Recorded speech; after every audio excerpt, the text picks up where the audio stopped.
Welcome to the Agents Lounge podcast, where we talk all things real estate with the industry's top performers. Join us as we dive into the inspiring journeys of successful agents and uncover the secrets to their success. Whether you're a seasoned agent or just starting out, we got the tips and tricks to help you navigate the world of real estate. Brought to you by Airtegrity Comfort Solutions. So grab a seat and join us in the Agents Lounge.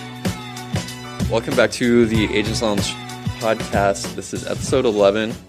Joining us today is Mr. Pierre Miller with Kimberly Howell Properties. How's it going?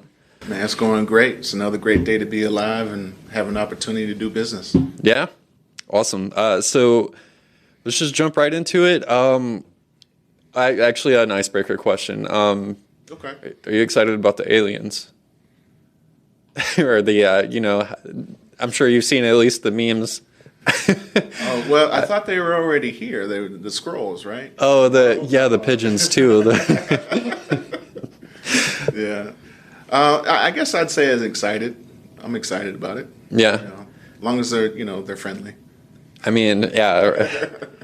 There's so many different ways that I guess it could go. I mean, if it crashed here, I don't know, like. Yeah. And like where they're from, how far do they travel? That's maybe a different podcast. So, and then, do they have a good latte? Yeah, right. They got a Starbucks, in the Vegas system. I don't know. That's funny. All right, so basically, we just are gonna ask you maybe what did you do before you got into real estate? Yeah, absolutely. So. Previous to being in real estate, the job I actually held was a sales manager for a Fortune 500 company. Before that, I was a sales associate. And then before that, I was in the Air Force. Really? Yeah. What'd you do in the Air Force? I actually was a dental technician. Oh, yeah? Yeah, so. And did you enjoy it? I did. The thing for me is, it was a little tough being, at that time, I was 6'6", 200 and I'd say 40 pounds. Gained a little bit more weight since then, but just a little tough. Trying to maneuver in a small dental treatment room and having bigger hands and whatnot. So, right. So, but bedside manner, I tried to make sure that I was good with that and working with the doctor. So I enjoyed that aspect of it. So, well, that's cool. So what was the transition like? So you said military, and then what was after that? So I was in the Air Force. I did 4 years, and then I re-enlisted. And during that time, I actually got a license in massage therapy. And I was actually doing massage therapy mobile at the time. And it's a little sporadic with regards to that. No, I mean, but as far as in that space in that business, and I started working part time. Yeah. It was CarMax is where I was working at, and I really liked it, and I really liked sales. I liked interacting with people and providing them a service, and so it kind of grew from there. And once I was done with my second enlistment, just went ahead and started working there full time. Nice. I bet your wife is pretty happy if you're a licensed massage therapist.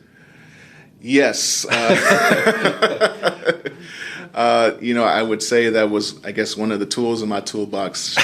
I would say that allowed me to be, I guess, desirable for her. So. Can you also cook? Are you a good cook? I cannot cook. So that's a trade-off. Yeah. So a couple things I can make a really good. It's called an egg in a basket. What you do is you take a piece of bread and you put the butter on the skillet. You cut out a little hole for the egg, put the egg in there, turn it over, cook it like. Oh yeah, I've seen that. Yeah, so I can do that really, really well. My grandmother used to do that, and I watched her do it, and that's one thing I can do. I can make a mean grilled cheese too. Yeah, same. I probably excel at breakfast more than anything else. Like anything breakfast related. Yeah. Outside of that, it's probably hot dogs. Yeah, I like my bacon crispy. My wife, not so much. Oh yeah. so she, she kind of lets me cook the bacon, but she monitors. Yeah. So, how did you find Kimberly Howell? Well, So a couple things. If you go into the San Antonio Board of Realtors, I haven't been there lately, but you'll see her name on the wall. Well, her name and her face on the wall, just because of contributions that she's made through TreePack.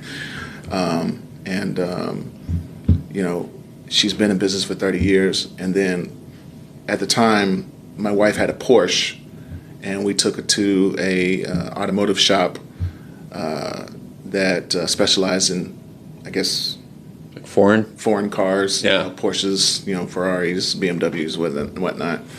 And I think Kimberly at that time she had a Cadillac Escalade. She took her Escalade there, and everybody knew through just casual conversation I was going through realtor school, and they raved so much about Kimberly Howell, such a great realtor. Yeah. Great team, great group. And so that really intrigued me.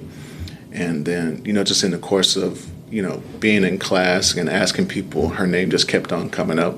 Yeah. As far as being, a really good place to be as far as a brokerage and just a realtor in general.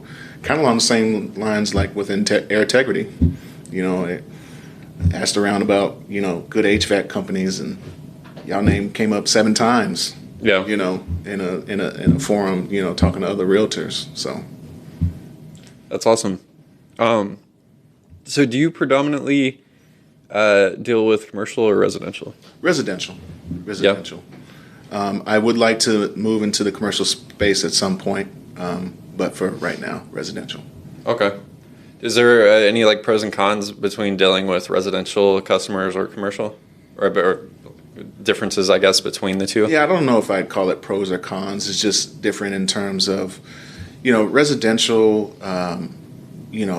You look at the house. You're talking about people who are going to be living there. That's going to be, for the most part. Yeah. People are living there. They want to see what the backyard looks like. How does it feel? What's the layout of the house? There's a lot of emotional connection to it. Right. And very much so. Us as human beings, the human aspect of it is I want to find a place that's going to be working for me, not only from a budget standpoint, but then also from, does it feel like home? Yeah. With the commercial side, and again, I don't do the commercial side, but from what I've been told, it's more about the numbers. Do the numbers work? Right. On return on investment. Yeah. Not to say that residential doesn't provide you a return on investment if you decide to sell, but you're looking at it from more just a logical numbers perspective. Yeah. On the commercial side of the house. Yeah. Dealing with property investors who own residential. Yeah. So have to discuss ROI on that, right? Maybe. Yeah, absolutely. I have a question for you. So you just said you started from a dental assistant, and then you did sales, and then realtor, right? Mm-hmm. You have a very soothing voice, very calm. Oh, thank you. Where did you get that from? Dental assistants, or? I'm gonna need you to send that to my wife and let her know. She sometimes, she says you're a little bit too blunt sometimes with your clients, and I'll be like, oh well, I feel it's important to tell the truth. Continue. I'm sorry. Yeah. So because when you're going through that dental training, right? There's a certain way you have to treat the clients. Absolutely. Is that something you picked up there, or? Yeah, I would call it bedside manner. Obviously, so communication. They say 90% is nonverbal, right? Mm-hmm. And sometimes you're not going to be able to see that if you're just on the phone, things of that nature. But definitely, when you got someone, no one wants to go see the dentist, right? Yeah. So for me, it was important to me that my patient at that time, felt very, very, very as relaxed as could be. And so for me, you don't want to be, loud and I don't want to call it obnoxious or anything like that. But, I get them in a chair, ask them if they're comfortable, if they need anything, or just a chair. For me, my go-to was really just comedy, jokes, get them thinking about something other than the fact I'm about to have a tooth worked on or something like that. Right. So, does that translate into your job now?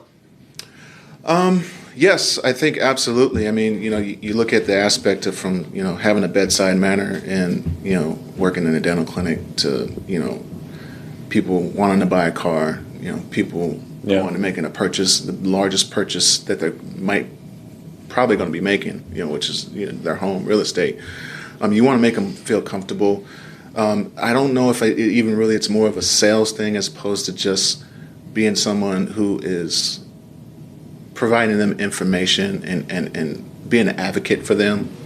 And one thing that Kimberly talks about a lot is just honoring your fiduciary, meaning placing the client's needs above all others in any transaction. And I think there's a three-pronged, I call it attack to it. It's just they want to know that you're competent, that you know what you're doing, that you're going to competently negotiate for them, that you're going to, if it's selling their home, you're going to, be able to market it in such a way to where it actually gets sold and sold for the highest price possible. You want to be communicative, have great communication in terms of ensuring that they know what's going on in the market, what's going on with their property, what's going on for the home that they're trying to purchase, what's the ins and outs, what exactly they're getting into. And then I think probably maybe most important, the other two are still very important, is that you care about them as a human being. Yeah. And so I just try to employ that with every interaction that I have with clients. Yeah. Yeah. I feel that, it's the biggest purchase you'll probably make in your life. Absolutely. And giving them confidence and trust. The way you communicate, I can see that that's one of your strengths as an agent. Yeah. 'Cause I feel like I'm always shouting. But we're dealing with technicians a lot of times, and they're like, go here, go there, and run over here. It's like juggling, and Yeah, it's a lot. I'm going to try your strategy next week. Yeah, honestly, if you could be blunt, like your wife was saying, but if you deliver it with that voice, it's not so bad. Yeah, and again, we're all of us are, always trying to improve, right? In our profession, and for me, I can get excitable, especially if I'm with it, because one of the aspects I like, being when I'm a buyer's agent is I like going and looking at all the houses, with the client and seeing their eyes kind of open up to the possibilities of what's there, and I'll get excited with them because I'm like, ooh, this is got a double door, it's a French door, or they see it's got an in-ground pool, or stuff like that. So. Yeah, that's cool. And maybe we get it because I used to be an elementary teacher, and I feel like I stayed the same, like talking. When I talk, I feel like I'm shouting. Like you're talking to elementary kids, right? Yeah. Well, I think you got to give yourself credit and give yourself some grace, though, because like you just said, in the environment, you sometimes you have to project your voice, right? Yeah. Because maybe it's in an environment, someone's upstairs, and maybe you're downstairs. You got to make sure you're heard, giving directive, on a repair or a replacement of, Yeah, but I couldn't imagine me pulling the teeth out and telling, hey, I'm going to pull that teeth out. Don't move. Sweating bullets, yeah. So what does the market look like for first-time home buyers? I guess within the past year, has it picked up? Has it decreased, increased? So here's the thing I will say based upon my own personal experiences of what I've seen, and then also, what the data says. Yeah. Okay. 18 months ago, you have 3% interest rates, not enough inventory. So you really have a frenzy in terms of, on the residential side, there's multiple offer situations and things of that nature. Yeah. Blood in the water. Yeah. And so, for a lot of buyers that really, if they don't have a realtor that can help navigate them through that process, it can be really daunting, overwhelming. It can be scary. Yeah. That's what we were faced with then. Now, you got interest rates, been hovering around 6.5% to 7%. Yeah. And so there's people who are out there who say, well, it's not a good time to buy. Well, it depends upon what your situation is. For a first-time buyer, there's plenty of, programs that are out there to help with first-time buyers, even with, down payment assistance, things of that nature. And, and that's why it's important to get yourself with a loan officer who can help navigate that process for you and decide what's going to be best for you. Even though the rates are higher than what they were, the inventory is still limited. Yeah. And what I've told my clients who are sellers, and I seem to have, mostly sellers over the last, 6 to 9 months, is that, hey, be willing to help out these buyers to get them to the closing table, meaning, complete the transaction. Yeah. And what that means is providing them with closing costs, in such a way that they can, what we call, buy down that rate. Yeah. Drive the rate down by giving, the buyer, enough money to be able to make the transaction happen. So to come back to your original question, I feel like it's still a good market for first-time buyers and for anybody who does not actually have real estate right now. So, I mean, if you have a home, Francisco, if you have a home and you're paying 3%, you got to really justify why I'm going to go buy another house to move into and pay 7%, right? Yeah. And it's got to be a good enough reason. Maybe you got some extra cash on hand. Now, if you're a first-time buyer, you're renting, well, how much interest are you paying? 100%. 100%. Yeah. And the reality of... More than 100, to be honest. You're covering the mortgage plus some, yeah? Yeah, so, the reality of real estate, it's a slow burn in the sense that typically you have 2 to 6% appreciation per year. Now, in 2020 and 2021, in the city of San Antonio, you had 23% appreciation year over year from March of 2020 to March of 2021. That's crazy. And then you had 19% from, I believe, March of 2021 to March of 2022. Yeah. So you had 40% appreciation. Now we're kind of more back to that 2 to 6%. Yeah. But if you keep on waiting, then you're going to be, you might get a rate that's maybe it's a little bit lower, but the price of the house is going to be higher. Yeah. And so that's the dynamic with which you have to really navigate through, and where having a realtor really is going to help you, because find a home as a first-time buyer that you can afford. Yeah. You're not house poor, meaning, you're just living to pay your mortgage. Right, yeah. Something you can afford. And it doesn't have to be. You got a house like no furniture, or some beach chairs or something. Yeah. It doesn't have to be like this grand mansion. Right. It can be, I don't want to call it a starter home, but a 3-bedroom, 2-bath, maybe 1,500, 1,600 square feet, live in that. And then when the rates come down, refinance. All the while you're building that equity, like we talked about, as far as that 2 to 6% average. Yeah. And I'll give you an example of that. I bought a home in 2012. My realtor was Larry Campbell, one of my real estate mentors. And I bought my house for $247,000. The house across the street, even with the rates increasing, last year sold for $415,000. I've been in my house for about 10 years. Jeez. So I'm sitting on $200,000 roughly of equity. Yeah. And it's a beautiful thing because it allows you can't really, we talk about the American dream, right? Everybody wants to, pursue that, obtain that. You can't really focus on all that until you can control your own living economic situation. Yeah. So first-time buyers, I feel like it's a really good opportunity, not only from sellers who are coached up by their realtors to offer closing costs, but then also the incentives that it's in the build. The builders are offering a lot of incentives right now. Yeah. So for buyers out there. What about for second home buyers or third home buyers? Because I got my second home, but it wasn't because I wanted to. Okay.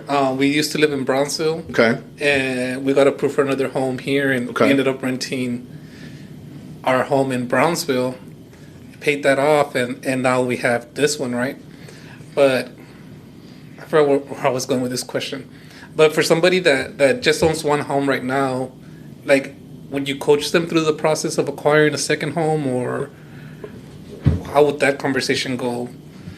Well, I mean, again, my job is to sell homes, right? Mm-hmm. But I also feel like, again, back to the point that I talked about, fiduciary, what's in the best interest of the client. That answer that you're looking for is going to be very nuanced in terms of what is their situation, what's their financial situation, because I never want to put anybody in a situation to where they're feeling stretched thin, So a part of it is just having a hard conversation with them. Well, I wouldn't call it hard, but a blunt conversation with them about, hey, if we were to go and buy this other house, how is that going to help? How is it going to handle your finances? And keep in mind that long term, you're always going to win because real estate appreciates. Yeah. But we want to make sure, obviously, when you go through that process, that we're not stretching you thin financially to where it can be a struggle, for you in that regard. Yeah, I mean, that's a good point, especially for almost any place in Texas right now. It's just such a hot spot. In San Antonio, even more so, just because. Well, here's the thing I'll tell you is that, if you're trying to go buy a home in, say, Stone Oak, yeah, you're going to pay premium. It's a well-established area. Yeah, it's right. a nice area. Even, where I live in Alamo Ranch, again, just to the point that I was talking about, $247,000 10 years ago. Now you got $400,000, $500,000, sometimes even $600,000 homes. But there are still places in the San Antonio area where you can find homes. St. Hedwig is an example, and the property taxes out there is minimal versus, somewhere in the city. Yeah. Downtown San Antonio and stuff like that. So, right. I mean, there's still opportunities. There's always going to be opportunities. It's just you need a realtor to help you find it. So, there's the plug. Shameless. Yeah, right. What is something that you wish you knew when you first started in realty that you know now? That, like, if you could go talk to yourself at that starting point. Oh, man, I'm just trying to, I don't know if I can answer that question because my first transaction that I did, sometimes they say, well, sometimes you're so optimistic you don't know any better. Beginning of the pandemic, people were uncertain about the real estate market just in general. Yeah. And there was a client of mine that, wanted to purchase a $500,000 home. Talking to the loan officer, talking to another, mortgage company, they're like, well, we can do it in a year, or we can do it in 9 months.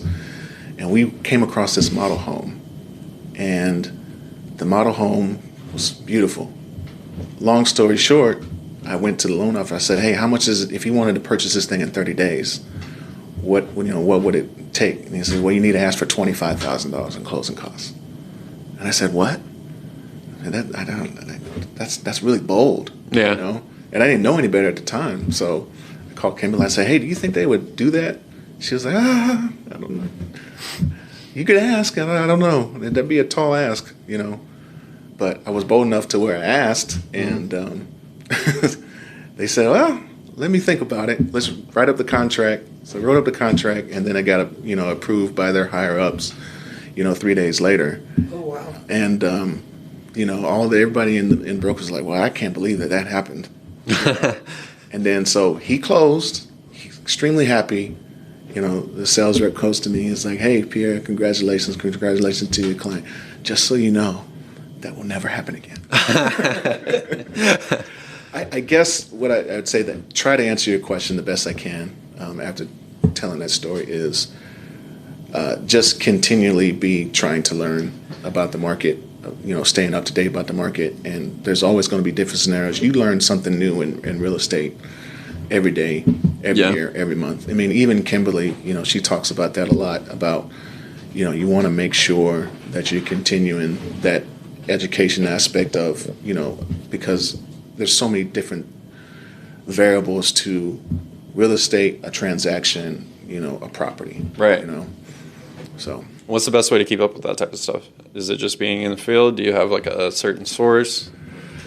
I really try to read more real estate related content. I don't want to speak ill of major media outlets, but sometimes the articles are a little bit behind what's actually happening. Like, we knew about multiple offer situations like 6 months before the news started reporting it. Yeah. We knew about, the rates were increasing and you need to help out buyers, Yeah. before, we knew about the shortage of inventory in San Antonio. I mean, they're not building, enough homes as fast as people want them. Right. The influx of people. Yeah. So I think it's just a combination of just being able to lean on those, I call it trusted resources, and then just, going and being in the market, my last transaction that I had, it was a learning experience for me. It was my first time that on a VA loan that the appraisal came in low, and they call that what they call it as a tidewater. And so, with Kimberly, we formulated a plan to say, okay, because we get an opportunity to rebuttal, say, hey, no, the house is worth this amount. Yeah. And we were successful. And so that was a learning experience for me. But now I can kind of speak to that. Yeah. Because I read about it. And it's important to read and be knowledgeable, but there's another part of doing it as well. For sure. Yeah. Wow. Yeah. I appreciate the information, honestly. You actually having like statistics in your head to like pull from, and you can actually like develop a solid explanation. Well, and thank you for that. I try to do a lot of reading, just in general, and also about the market. And, I don't think there's any substitution for experience, but it does definitely help. And I'll, if we're talking about statistics, I'll bring you one more. We talk about first-time buyers, adding on to, I guess a motivation for first-time buyers. Homeowners, on average, and the statistics have varied throughout the last, I'd say, 12 months or so, but they're usually about 38 to 44 more times in terms of their net worth of what they have. Oh, wow. Homeowner versus just... Is that a nationwide stat, or is that that's a nationwide stat. Yeah. So that's pretty crazy. Yeah. For our listeners, if you don't, if you're renting right now, look into buying a home. Well, Mr. Miller, do you have any closing remarks? It's going to probably wrap it up for us today. No, I would just like to say thank you for the opportunity to come in and just have a short conversation with y'all, and hopefully, it was enlightening in terms of, and somewhat entertaining, I don't do any free licensed massages, so, but, that's exclusive to my wife nowadays. But I do also want to say that, in terms of, I can't just state how I want to talk about, this is the shameless plug for you all.